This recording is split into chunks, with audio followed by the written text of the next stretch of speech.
ज्ञानयोग म्हणजे काय माहिती का? शास्त्राचं एवढं वाचन करायचं, शास्त्राचं वेत्ता व्हायचं, म्हणजे ज्ञानकार व्हायचं. पण ते करण्यासाठी काय लागतं माहिती का? संस्कृत पांडित्य लागतं. म्हणून संस्कृत यायला पाहिजे.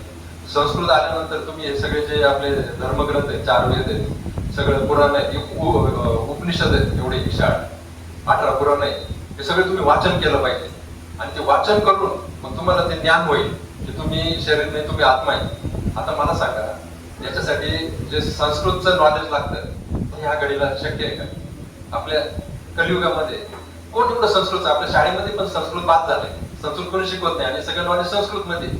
मग आपण ते ज्ञान मार्गाचा पण अवलंब करू शकत नाही कलियुगामध्ये. कारण त्याला बारा आपण आधी म्हणायचो तप, एक तप लोक तिथं तपश्चर्या करायचे 12 वर्ष, आणि 12 वर्ष गुरुच्या अध्यायाखाली ते शिकायचे, सगळं ज्ञान शिकायचे. पण ते 12 वर्ष पूर्णपणे ते गुरुकुलमध्ये राहायचे, ते घरी यायचे नाही, काही नाही, गुरुची सेवा करायची. हे आज शक्यच नाही कलियुगामध्ये. आपल्याला आपल्या मुलाला असं 12 वर्ष लांब ठेवणं आणि त्याला तिथं गुरुकडे, तसे गुरु पण नाही राहिले मेन म्हणजे. तर मग अशा वेळेस ज्ञान मार्ग सुद्धा, ज्ञान योग सुद्धा कलियुगामध्ये फेल होऊन जातो.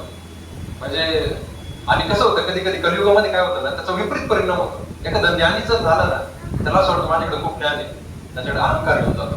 त्या ज्ञानाचा विपरीत परिणाम होतो. म्हणजे अहंकार आला तर तो अजून म्हणजे फॉल्टाऊन होतो, अजून त्याचं पतन होतं. मग त्याचा पण उपयोग नाही, कारण कलियुगामध्ये घमंड, अहंकार आहे, खूप शिकायला गेलेले आहे. तर मग ज्ञान मार्ग, ज्ञान योग हा पण कलियुगामध्ये प्रॅक्टिकल नाही.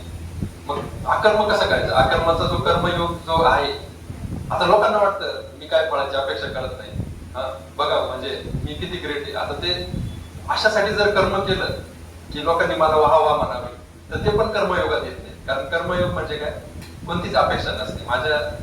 माझ्या प्रशंसेची पण मला अपेक्षा नाही, तर ते ह्या युगामध्ये खूप अवघड आहे. तर मग कर्मयोग बाद झालं, ज्ञानयोग बाद झालं.